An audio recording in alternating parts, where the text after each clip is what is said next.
Akila, would you like to do a mic check? Sure, Aquila Powell. Akila, thank you so much.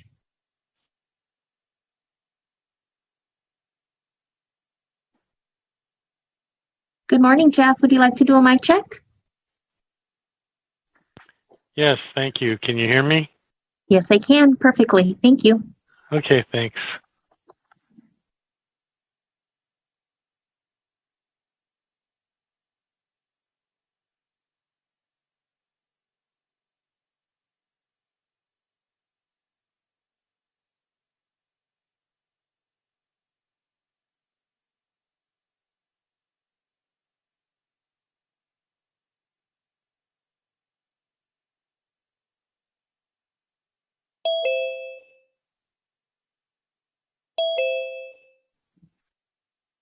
Good morning, Emily. Would you like to do a mic check? Hi, how are you? Good. How about you? Good morning, Steve. Great. Good morning. Thank you. I could hear you loud and clear.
Good morning, Tom. Hi, thank you. Great. Thanks. Supervisor Lee? Yes, I just want to let the staff knows I got a note from Chair Smidian that he's running late by about 5 minutes or so, and just tell us to hang tight. Thank you. Thank you.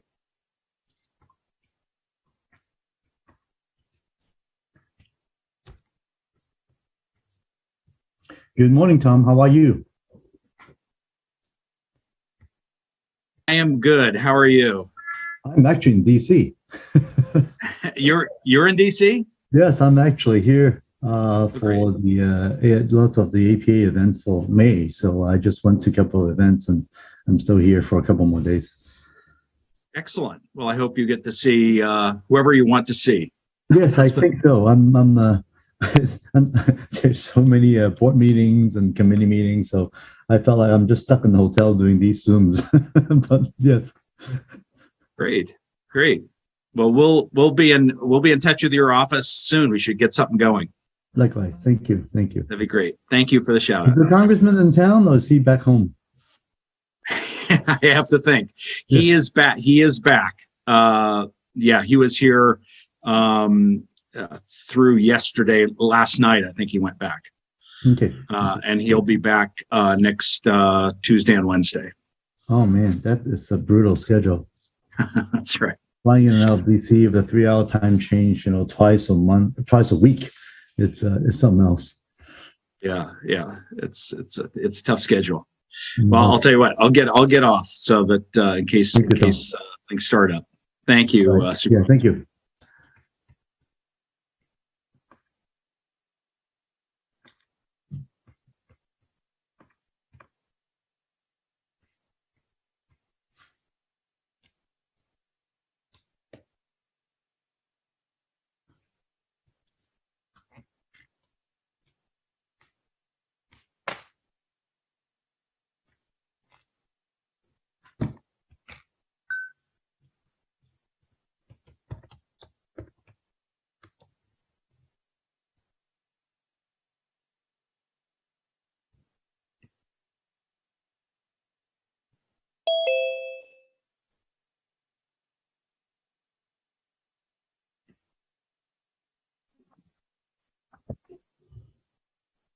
Hello, Marty. Would you like to do a mic check? Hi, can you hear me? Yes, I can. Thank you. Thank you.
Morning, Miguel. Would you like to do a mic check? Sure. Good morning. Can you hear me? Yes, I can. Thank you. Good afternoon. By the way, it's 1:03 p.m.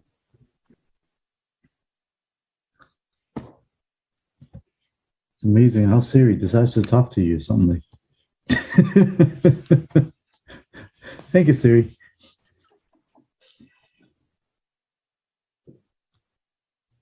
I'm here.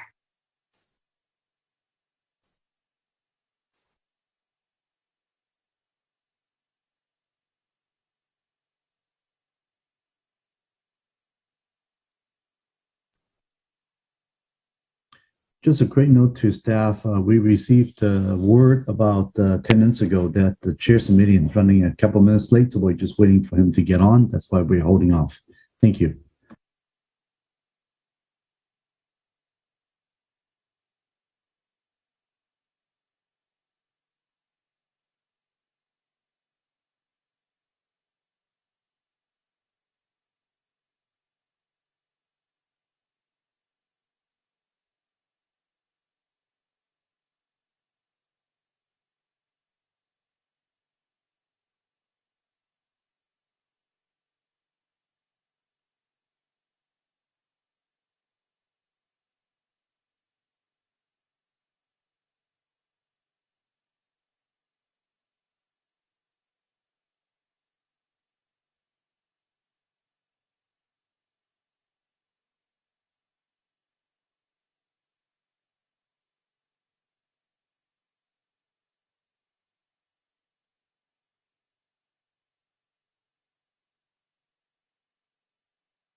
And we just saw Chair Simonian had walked in to the floor, so I think he'll be starting very quickly once he gets settled in.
I see Supervisor Simitian has joined us, and we're waiting for his audio to connect. Great, thank you, Nancy. And there he is. Good morning, Chairperson Simitian. Good morning. Apologies for the delay to one and all. Let's go right ahead and make up for lost time by asking that we call the roll so that Recording in progress. we can call the meeting to order. Vice Chairperson Lee Present. and Chairperson Simitian. Present. Thank you very much. We call the meeting to order. We have established the presence of a quorum. First item of business following the call to order is public comment. This is item number 2 on our agenda. This is the portion of our agenda set aside for comment by members of the public on non-agendized items, things that are not on our agenda, but that are properly within the jurisdiction of our committee. Do we have anyone who has lined up, raised their hand in the queue for public comment, Madam Clerk? No, we do not. All right, then without objection and hearing none, we will move on to item number 3. And I'll ask Supervisor Lee if he would offer a motion to approve the consent calendar as contained in our published agenda today. That is simply the finding that's listed as item number 8. So moved. Thank you. And I will second. Let me confirm with the clerk that we have no one who is teed up to speak on this item. That is correct. There are no speakers in the queue. All right, then please call the roll. Vice Chairperson Lee Hi. and Chairperson Simitian. Aye. Thank you very much. Motion carries. That takes us to item number 4, which is a report from the county executive and the Office of County Counsel relating to the draft opinion in Dobbs versus Jackson Women's Health Organization et al. And who would like to start us with that presentation? Go ahead. Well, I was going to say Supervisor Simitian, this is Danielle Christian, Legislative Manager. If the committee is okay, what I'd like to do is provide a few opening comments, ask Prime Policy Group to provide its report, and then turn things over to Douglas Press in the Office of the County Counsel. Thank you very much. Okay, great. Very briefly, on May 2nd, a Supreme Court draft decision in the Dobbs v. Jackson Women's Health Organization, a case which centers on a Mississippi law that would ban almost all abortions after 15 weeks. A leaked decision of the Supreme Court was published. The leaked decision indicates that the court is poised to overturn the constitutionally protected right to abortion that is ensured by the nearly 50-year-old Roe versus Wade decision. Prime Policy Group is going to talk a little bit more about the leaked draft opinion, when a final opinion might be expected, and I'm certain that County Counsel will do that as well. Congress's action on the issue of abortion rights and what it could mean for states if Roe versus Wade is overturned. I understand that while this task force focuses on federal issues, at the committee's pleasure, I can follow up with some high-level information about what the state of California has done to maintain and protect reproductive freedom, or I could also follow up with an off-agenda report to the full board.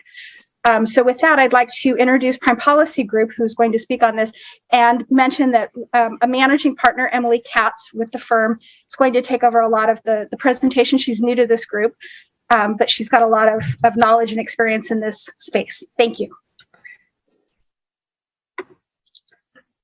Hi, good morning. This is Erin Dorton. I'm with Prime Policy. Thank you for having me. I'm going to go ahead and get started, and I'll be brief and just give a little background, most of which you already know, and then turn it over to my colleagues to provide a little more depth.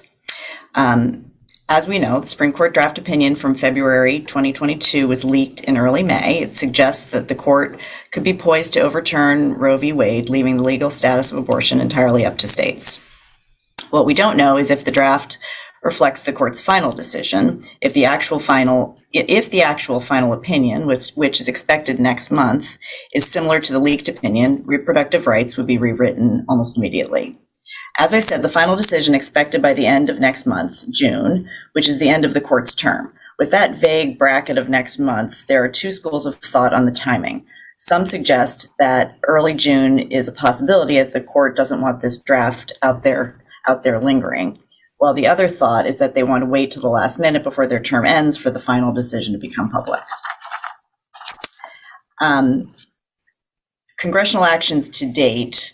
I'll be quick on this. The House passed legislation last fall, September 2001, the Women's Health Protection Act, that would codify abortion rights protections amid, at the time, threats to Roe v. Wade from a Texas law banning most abortions, as well as a wave of restrictions in other states.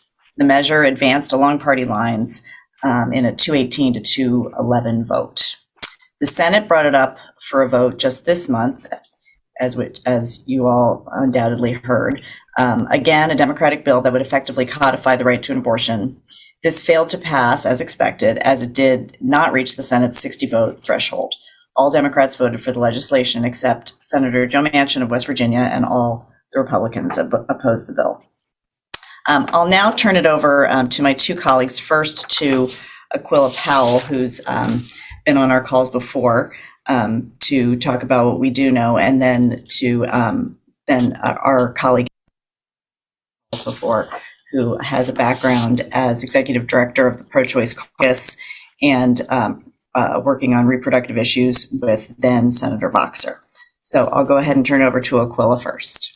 Great, thanks, Aaron. Aside from the logistics of the decision, here's what we do know. This is not going to be an outright ban on abortion. While there are senators who have introduced complete bans, there are not enough senators in agreement for any of them to pass. And if any of them could pass, President Biden would certainly not sign them. We also know that if this is a draft or something very close to it becomes the final decision, this is going to go on for a long time, and quite a bit will play out in the courts for the foreseeable future. We also know that people care. The question, however, is where are those people electorally, and what states do they reside in? The impact on the midterm elections may not be as profound as on the 2024 elections.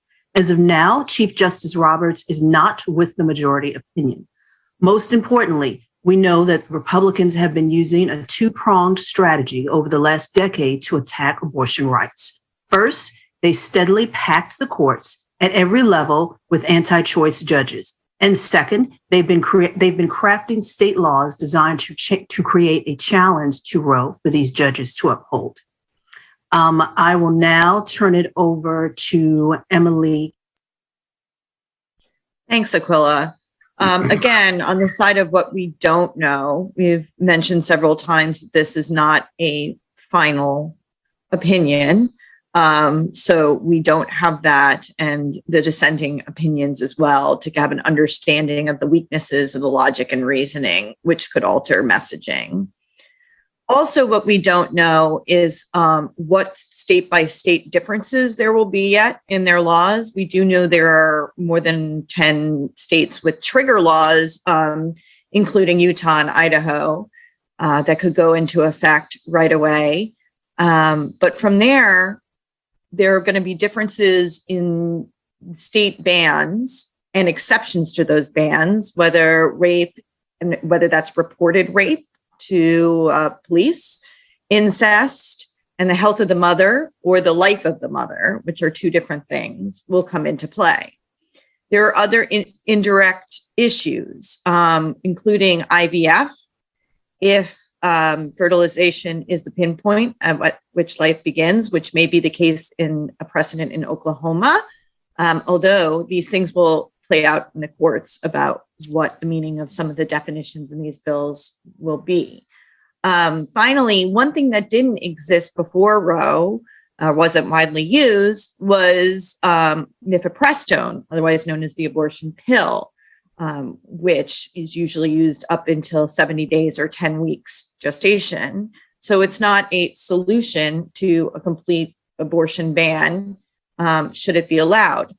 The Food and Drug Administration proposed this very past December something called a REMS on mifepristone, which would allow for a national allowance on telehealth prescriptions of mifepristone if pharmacies and prescribers go through a certification process and are part of the program. What needs to be seen is, should this REMS be finalized, whether this kind of a outline telehealth rather than in-person prescription and dispensing will take precedence over state laws, and how states might get around that if they wanted to ban the distribution or sale within state lines. We'll also potentially see some state bills about transporting people across state lines for abortions and penalties that could go along with that if California were to be a safe haven or a place where individuals could seek abortions where they can't in other states. So that's the end of our report. Thank you very much. Ms. Christian, did you want to turn it over to County Counsel's office at this point, or did you want to share some thoughts about the role state legislation plays, which I do think is appropriate conversation for this committee, given the intersection of state and federal action? Okay, thank you. I'll briefly provide some information about what the state legislature is doing or has done, and then turn things on over to Mr. Press. Earlier this year, as you may be aware, the California Legislative Women's Caucus initiated a united effort to strengthen and expand access to abortion and ensure that California is a national beacon for reproductive freedom. Since the leak of the draft Supreme Court decision, the caucus's effort has become more urgent to its members and to those who support reproductive freedoms. The caucus has a package of 13 reproductive freedom bills that its members have authored. One has been signed into law, that was in March, related to co-payments for abortion services. The others are continuing to move through the legislative process and are either on the floor this week for a vote or have been passed by the House of Origin and have been sent to the next House. In addition to the bills in the package, the governor is partnering with legislative leaders on a constitutional amendment to enshrine the right to an abortion in California. A bill to place that measure on the November ballot has not yet been introduced, and June 30th is the last day for a legislative measure to qualify for the ballot, but we anticipate seeing something soon. Lastly, Governor Newsom's recommended state budget includes a $125 million reproductive health package. The proposed investments will allow the state to expand access to reproductive health services for Californians and also those from other states who come here to seek such care. The package also includes funds to improve clinical infrastructure and expand workforce in reproductive health care services. And with that, I'm happy to answer any questions or turn things over to Mr. Press. Thank you. Let me just turn to Supervisor Lee, whose hand is up. Supervisor Lee, if you've got comments or questions, happy to take them now, but I am going to go on to Mr. Press in just a moment. Thank you. Supervisor Lee. Thank you, Chair Smithien. I just first want to thank staff for their work in bringing this important item forward, and Prime Policy for the timely update. And I also want to acknowledge the outstanding work of the California Legislative Women's Caucus. We have seen reproductive rights attacked in state legislatures across the country, and now we are facing the worst threat to women's rights to choose in half a century. We must be clear that this ruling will not stop these important services in our county. They will, of course, force women, particularly poor women, to seek out unsafe abortion methods in other states where they are passing draconian and primitive laws banning abortive procedures, regardless of instances of rape, incest, and even when a woman's life is in danger. I'm encouraged that the state of California and Santa Clara County will continue to move forward. The governor's $125 million reproductive health package is an example of what can be done to protect California women. This past May 3rd, our Board of Supervisors unanimously approved the consideration of $3 million in potential funding in this upcoming year for Planned Parenthood Marmonte to support their work that is invaluable to improve women's health locally. And I'm very proud of the work that my colleagues and I have done at the Board of Supervisors to reaffirm our commitment to fight for the basic and women's constitutional rights and protect access to safe and quality reproductive health care for women. That being said, I do have a question regarding the national potential of doing this telehealth Preston of the able to dispense these pills. Is this something that the administration can do through HHS and executive order, or is this something that needs to go through passing a bill by the existing Congress right now, as we know how hard it is these days? Thank you. Why don't we turn to Prime and ask them? I think the question again from Supervisor Lee is whether or not executive action might be a usable tool rather than legislation for the necessary authorization to provide telehealth authorization for mifepristone. Did I get that right, Supervisor? You said it better than me. Thank you, Chair. No. I wanted to make sure I was tracking.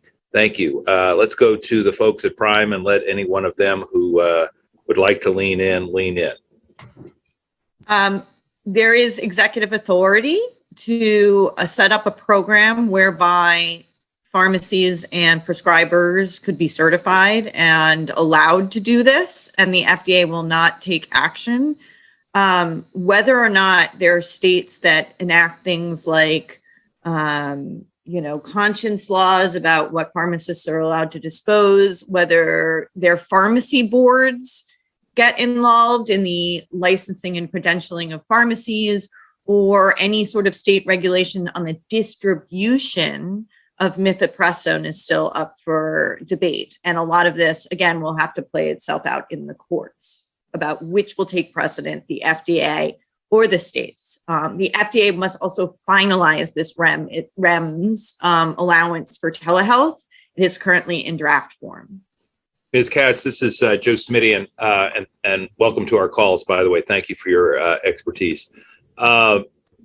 So just as a hypothetical, I'll pick Oklahoma for obvious reasons. If California, if there was an executive action from the Biden administration, which was designed to provide the kind of authorization that you just described, the concern would be that Oklahoma or any other state presumably might take action at the state legislative level to preclude or sanction folks who took such action. Yes? Correct. Or the pharmacy board at the retail pharmacy level. I'm not clear, and I don't want to answer about mail order pharmacies. Well, you anticipated my question, so I'm going to ask Mr. Press here in just a minute, who is our legal counsel. Where would, and I want to use today's meeting to tease out some of these issues and to explore the possibilities, even if we are in the land of hypotheticals. My next question was going to be, and where does that put us if California said we're okay with all that, and then some resident of Bartlesville, Oklahoma decides to try and use the telehealth process for prescription with a telehealth provider and a pharmacy here in California. Mr. Press, you want to weigh in on these tortured hypotheticals I'm spinning? Sure. I was actually going to touch on some of these as far as I wanted, after sort of discussing certain aspects of this draft. Hang on just a moment. I want to make sure, Supervisor Lee, is it okay if we explore this one? I fear I may have cut you off, which was not my intent. No, not at all. No. Please go ahead. Proceed. All right. Go right ahead, Mr. Press. Sure. I just wanted to mention this was going to be sort of a second part of some of the comments I wanted to make, which was to very briefly outline some public ideas of what this county could do going forward should some version of this opinion stand. And yes, there is a concern that other states are going to enact certain types of laws restricting their citizens. There could even be conceivably federal legislation, although that does not appear to be likely, at least for the next 2.5 years, given President Biden's position. But this raises a whole set of new types of legal challenges that could very much arise, trying to figure out whether one state can regulate what's happening vis-a-vis its citizens or its residents in relations to different states, rights to travel, all sorts of things that it does seem to, far from settling the issue, which is, I think, what the court was almost, at least this draft opinion was suggesting, it's going to open up a whole new large line of litigation about interstate commerce, right to travel, just all sorts of things. It's just, it's really a hypothetical of hypotheticals, quite frankly. Which suggests to me that we'll have to be relatively nimble in terms of responding as events unfold. Is that sort of the implicit message here? Absolutely. Clearly, we're going to have to follow this closely, and certainly I believe our county, our office, we are poised to respond. As you well know, we've been following this issue quite closely, and we have people who are ready to take whatever action this board would like to direct. Okay. Thank you. Supervisor Lee, would you like to raise other issues, questions, or comments, or shall I let Mr. Press share some additional information at this time? Yes, Mr. Press, please continue. Mr. Press, anything else you wanted to share before we go back to the Prime Policy team? Yeah, just a few things. So as everyone, and thank you, good morning, Chairperson Simitian and Vice Chairperson Lee, thank you. Just a few things to state the obvious and to reiterate a few points that others have made. Yes, this is a draft opinion, which of course is without precedent in the Supreme Court's history, that a draft opinion has been released prior to the release of the finally decided version of the opinion. And what can we know based upon what this draft already tells us? So it looks like this draft was from February, and despite some early internet speculation when it came out on May 2nd as to whether this was a hoax, Chief Justice Roberts quickly confirmed that this was in fact an authentic draft, which is, again, remarkable that the court would comment on such things, but also carefully noting that this was just a draft. So a couple of things to note, and again, there's enormous amounts of commentary on this out there, but first, this draft opinion is authored by Justice Alito as opposed to Chief Justice Roberts. What that may tell us is that Chief Justice Roberts is not in the majority on this particular vote or opinion, which means that there could be some further movement in terms of whether this ultimately becomes the final draft. Now, part of this, what you're hearing is the optimist in me speaking, but at the same time, I will note, I listened to a really interesting talk by Catherine Colbert, who was the attorney who argued Planned Parenthood versus Casey in 1992. When that case went into the Supreme Court's conference, initially, there were 7 votes to overturn Roe versus Wade. And what happened was, after some deep consideration about the implications of that, Justices O'Connor, Kennedy, and Souter then essentially changed their vote and then wrote their own opinion, which then paired up with 2 others, then became the Casey opinion, which basically refooted Roe on what they believed a much firmer foundation, and came up with this undue burden analysis, which is what we have all been working with ever since. So that is to say, that could happen. Don't know if it's going to happen here. Certainly, this court is much more polarized, and its justices come from what I would say different traditions than some of the justices of yesteryear. But it is to say that a word of caution. It really is going to be something where we're just going to have to see what this opinion ultimately comes down to. And I will say, for a purported majority opinion, frankly, the language of this majority opinion is just unusually aggressive in terms of its attack on Roe, its characterization of stare decisis, which is the principle that we should, follow precedent. Obviously, a well-established principle throughout the world. So there's that. So we'll have to see sort of where all that goes. And then there's some other interesting things. And this goes back to the comment I made a few minutes ago about the right to travel. So this majority, or at least this opinion, this draft opinion, takes great issue with the fact that, hey, look, the right to abortion is nowhere mentioned in the Constitution. Well, as it happens, the right to privacy, literally the word corporation, even the right to travel, none of these things are expressly mentioned in the Constitution, the federal Constitution.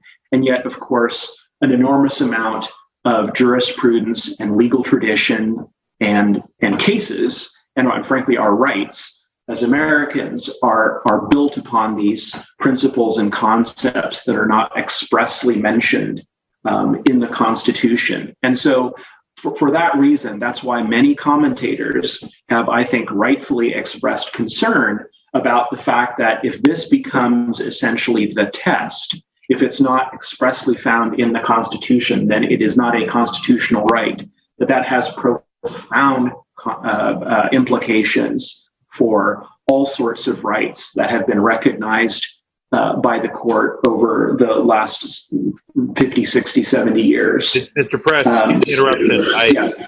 Quick question. Long time since I was in constitutional law class.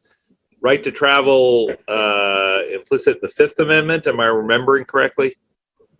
Oh boy, this is like a law school question. All right, I'll let you give me a text afterwards. I want to go do a little homework after we finish our meeting today, and if you can save me a little time, I'd appreciate it. So just shoot me a text and email. Thank you. Go right ahead. Sorry for that. Will do.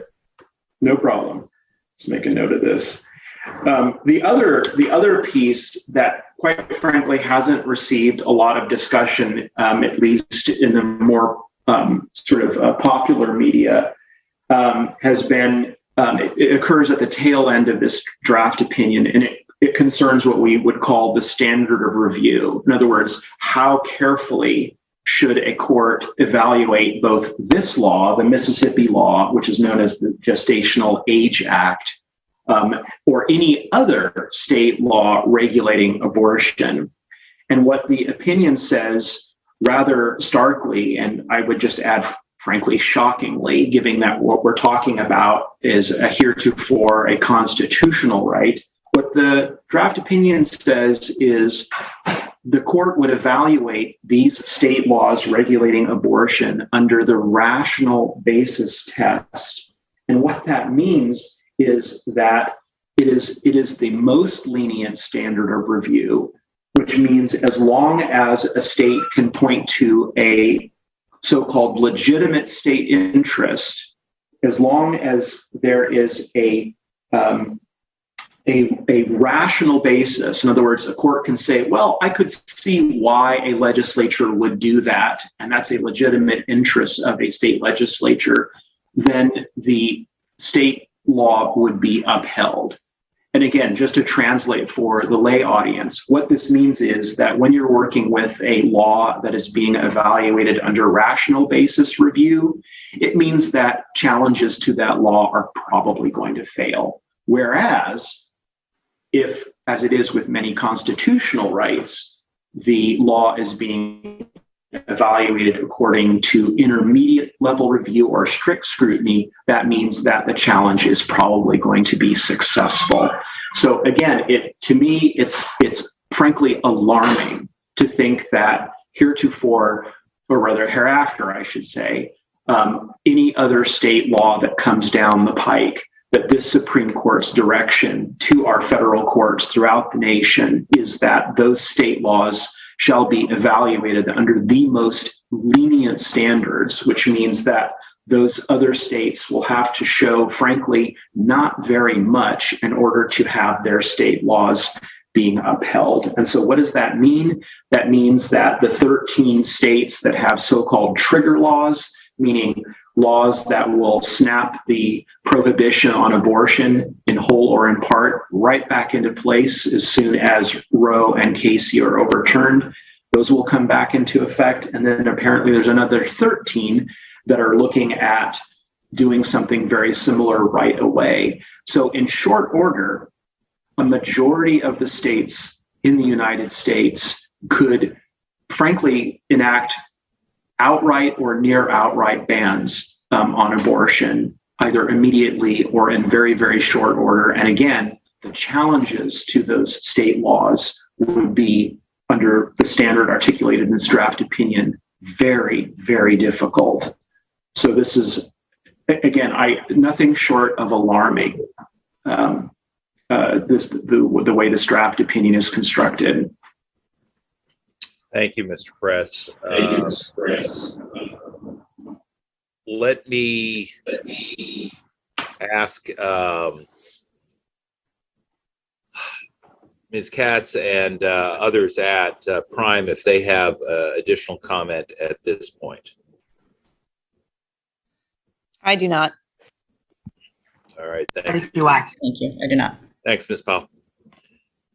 And let me turn back to Ms. Christian. Anything else in the way of presentation? No, thank you very much, Chairperson Smidian. Thank you, Ms. Christian. And apropos of the earlier conversation we had about the intersection of state and federal action, as we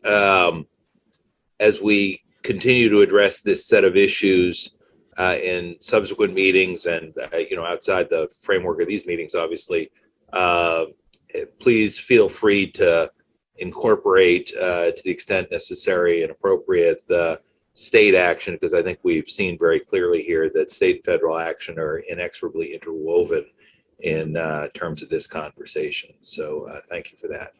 Let me go back to Supervisor Lee and see if he has other comments or questions about the state of this issue. Supervisor Lee. No further questions, and certainly eager to see what the outcome is, the final opinion. And I believe we haven't opened up the public hearing yet, right? We asked if there was public comment on non-agendized items, but we have not opened up the public comment on this item number 4. Correct, sir? And I would love to see if there's anybody in public who would like to speak. Let's do that now. I do not have additional comments or questions. Supervisor Lee is also indicating he's ready to hear from members of the public if we have any. Let me just check with the clerk. Do we have anyone who is queued up to speak on this item? There are no members of the public wishing to speak. All right. Then I see Mr. Press's hand is either still up or up again. So let me go back to you, Mr. Yes. Press. Yeah, I was just curious if you wanted me to just briefly raise a few notions to consider. Some of them, I think, rather obvious about what the county could do in response. Please do. Sure. So the first is, and I think other folks have already alluded to this, is that, as you may recall, Governor Newsom announced, I think on the very day that the draft opinion was leaked, that California, he would be seeking to ensure that California propose a constitutional amendment, a California constitutional amendment that would enshrine the right to choose in the state's constitution, as Governor Newsom put it, quote, so that there's no doubt as to the right to abortion in this state, unquote. That can be done either by initiative or, frankly, more likely in this instance, this can also be done by a 2/3 roll call vote of the state legislature, in which case it would be put onto the next ballot, general election ballot, and then a simple majority vote would put it into the California Constitution. While some people in the past have complained that, frankly, it's too easy to amend the California Constitution, this would be one instance where I think it certainly would be welcome. The second is, of course, given in light of what may or may not happen in terms of other state laws and what they may try to do in terms of trying to restrict not just the practice of abortion and abortion rights within their own state, but to the extent they try to regulate the conduct of their residents vis-a-vis other states, including the right to travel. That is obviously something that this board we could, certainly queue up for the board to consider whether you'd like our office to, be engaged in any sort of legal activity vis-a-vis those other state laws. And similarly, number 3 on that point, it would be whether there's going to be any national legislation. Again, it doesn't seem like national legislation is going to be in the offing in the next couple of years at least. But that's something that, again, also as this board has frequently authorized our office, our county, to engage in even national advocacy and efforts.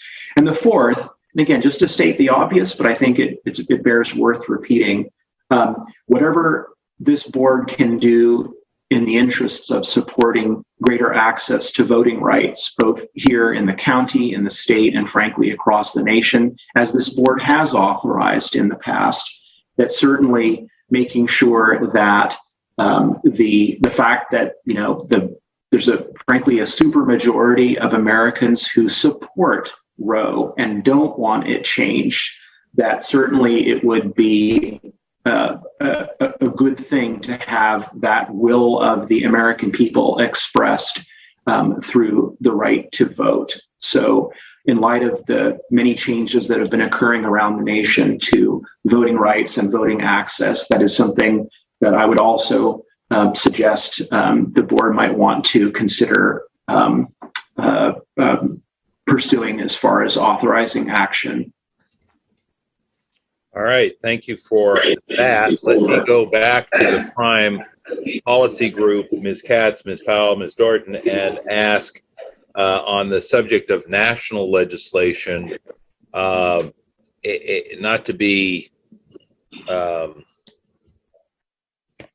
glib about this, but it did strike me as I listened to you all that the inability of the Congress to act was sort of both the good news and the bad news. The bad news is that there aren't 60 votes to enshrine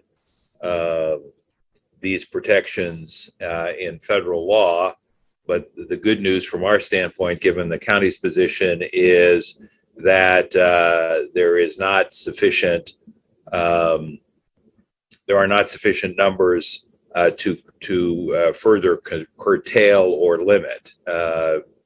Ms. Powell, Ms. Katz, Ms. Dorton, is that kind of where we are on the legislative front? That's correct. As the makeup of Congress stands now in this year, and also assuming that nothing changes with the filibuster rules in the Senate, which we do not anticipate. So there will not be on either of those scenarios you outlined a 60 vote threshold met, which is how the current Senate rules operate. And again, for any or all of you, and I'm certainly not the first to observe this, as long as we're at this sort of stalemate in terms of the makeup of Congress, it seems to me that the action on this and many other issues is necessarily and understandably going to be in the courts and with the executive action potential. Am I reading that right? And or with state legislatures, obviously. Does that seem right to your team, Ms. Dorton? That does. Yes. All right. I'm asking in part because historically we've talked a lot in this committee about what happens in Congress, but as we saw during the prior administration, and as Mr. Press alluded to, a lot of the action that our county was able to take really came out of our county counsel's office with respect to legal action and or comment on rulemaking. So I think that's notable. All right. Thank you, Mr. Press. Thank you, Prime, and thank you, Ms. Christian. Anything else before we leave this item? This was the primary topic of interest and concern today. Ms. Christian? Only to follow up on what Mr. Press said regarding a constitutional amendment to the California Constitution. If the legislature is able to place something on the November ballot, that is one of the issues that Intergovernmental Relations will provide an analysis and a recommendation for the board's consideration and action for a stated position on that. All right. And presumably if we're on the next ballot, that would be November, and our board would be back in session in August and plenty of time to weigh in if that was the will of the board. Yes? Yes. All right. Thank you. Supervisor Lee, anything else on item 4? Thank you, Mr. Press. Some of what you shared was information that I had gleaned from conversations with County Counsel James Williams. Some of it was new or supplementary and very much appreciated. Back to you, Supervisor Lee. Last call. Yes, no further. Thank you very much. All right. Then we'll say thank you to the team. That takes us to item number 5. Reports, if any, from the chair and the vice chair relating to items of interest to the task force. I have nothing else today. Supervisor Lee. Yep, none from me as well. All right. Then Ms. Christian, I turn to you again on item number 6. And for the record, without objection, we will deem item 5 heard. And I'll confirm with the clerk, no comments on that one from the public. That is correct. Thank you. Item number 6, which is to receive the report. Ms. Christian, anything else on other topics? Yes, very briefly, I'd like to share with the task force that Intergovernmental Relations submitted 6 funding requests for community project funding to the members of our delegation. Those were submitted in mid-April. To provide a little bit of context, each member, as I understand it, and Mr. Pike, please correct me if I'm wrong, but each member can forward 15 requests to the Appropriations Committee. So considering how many requests each member may receive, so for example, Representative Eshoo has 3 counties, a handful of cities, and community-based organizations. I'm sure she received more requests than ever anticipated. All of that to say, 2 of our requests are moving forward. We have heard from Representative Khanna that one has been provided to the House Appropriations Committee and is anticipated to be in an appropriations bill once that starts moving. Representative Lofgren has also forwarded one that we submitted to her office. Haven't heard a status update from her office yet, but I'm very hopeful that that will also be included in an appropriations bill. So we're at the very, very, very beginning of the process because in regular order, the federal budget would be wrapped up by September 30th. But in my 12 plus years in this role, I don't think we've had regular order. So so the new norm is not regular order. And our office will continue to keep you updated as things move forward. Thank you very much. Supervisor Lee, any questions? None from me. Thank you. Thank you. And forgive me, I did not see Mr. Pike from Representative Khanna's office on the Zoom box here, and want to thank him, as always, for joining us. I very much appreciate his engagement with the task force. Mr. Supervisor, Mr. Chairman, sure. Just real quick, I did just want to jump in real quick and say that I think the next step on that would be mid-July, would be when the Appropriations Committee would confirm that the requests are in the appropriations bill, and then that would go to the House. Right. So we're pretty much on hold until mid-July, but it looks like things are moving well ahead for all 15 of our requests. Thank you, Mr. Pike. I wish you well. And if we had an office pool, which we don't, because that would be wrong, I don't know if I'd put my $5 on that timeline or not, because as Ms. Christian reminds us, the schedule is a challenging process and sometimes seems to be irregular more regularly than not. But we'll wish you well. We'll hope that your timeline estimate is a good one. And again, thanks to you for your participation on behalf of Congressman Khanna, and certainly for consideration of community project funding where appropriate. Much appreciated. All right. Thank you. Then, without objection and hearing none, we will deem the item number 6 received. And again, I'll confirm with the clerk before we do that we have no speakers. I don't see anybody. I just want to be sure. That's correct. There are no Right. And then that takes us to item number 7, which is to receive the report from County Council. Mr. Press, other matters that weren't covered under item 4? Not at this time. I just want to also footnote that you are correct. There is Supreme Court authority grounding or recognizing at least the right to travel in the Fifth Amendment, although it's still an amorphous right in terms of its ultimate textual support. But you are not surprisingly correct. Well, no, it's a long ago memory, and I think, Mr. Press, somewhat counterintuitively on this issue, I am remembering the issue as a Fifth Amendment matter in the context of environmental open space regulations and whether limitations on growth and development run afoul of the Fifth Amendment right to travel. And that's altogether different context, but it stayed with me from my environmental work some time ago. So I'm glad I at least can be on my exam here today, and thank you for the refresher. All right, that takes us, without objection, we'll deem item 7 received, unless Supervisor Lee, any other issues you wanted to raise with the County Counsel's office, Mr. Press, or others? No, thank you.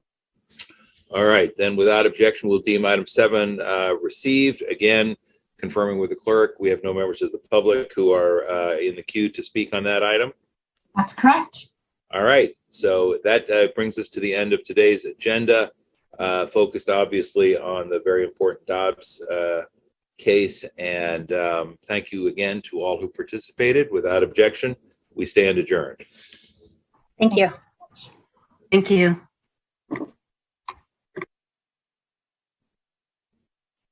Recording stopped.